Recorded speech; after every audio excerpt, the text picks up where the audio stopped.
Hey guys, this is Kate, and in this video I will show you the speed up of my tutorial that I posted for Patreon.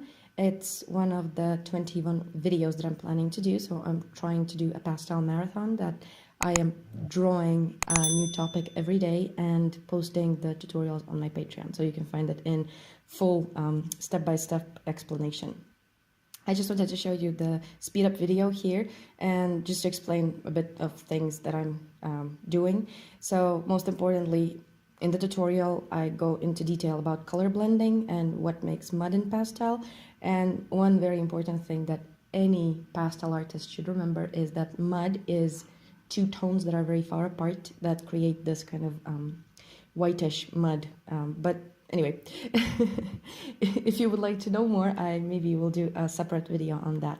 And you can see the colors that I'm using on the side here. So basically I'm kind of separating the image, the sketch from the palette, and it's all on the same sheet of paper. And this is a Strathmore toned sketchbook, and I found it really nice for sketches, not for like proper artwork, but for sketches and for actually learning the techniques. It's really nice. It has very smooth surface, but it accepts pastel very well, and you can blend good on it as well. And I also bought a new set of Sennelier pastels, so from now on I will probably be giving the numbers of the pastels because my previous videos were without the numbers, and sometimes there were people saying that they would like to know what numbers I'm using and from what set. And now from Sennelier I have the set separately from my my own like set that I was using previously, and I can give you the numbers. So if you would like that, I would really like to know in the comments, so let me know. So in the future I will be giving the numbers.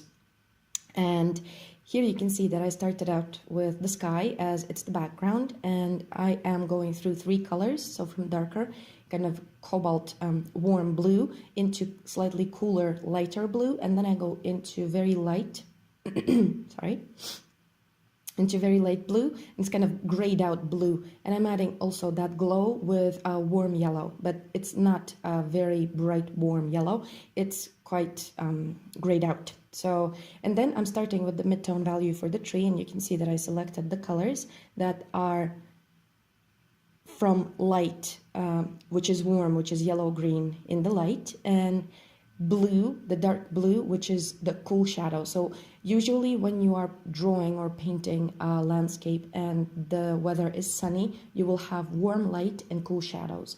And the other way around, if you have, for example, very cloudy sky and there's no direct sunlight, the light might be cool and the shadows warmer. And this is basically, I'm using this principle for this tree. As it was a very sunny day, it has these yellow-green that warm light on it and the cool shadows. And I'm also drawing the trunk with the same colors that I'm using for the shadows of the tree.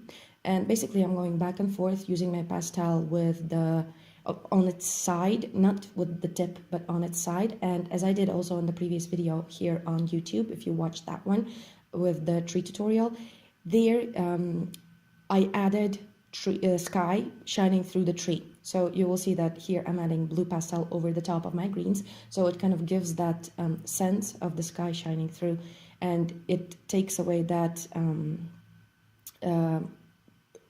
sense of the tree being solid, so it kind of gives it airiness.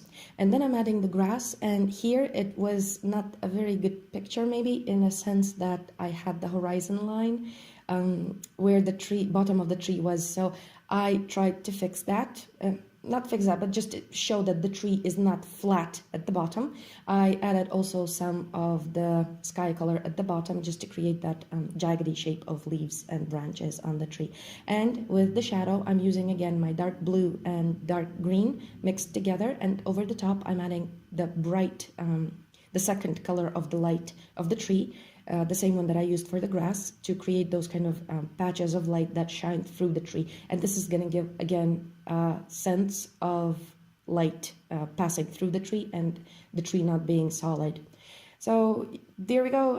This is just a short overview of the tutorial that I did recently. If you have any questions, do ask them in the comments, and don't forget to like and subscribe. I really appreciate it, and it helps me a lot to actually move forward. So I will see you in the future videos, and for now that is it.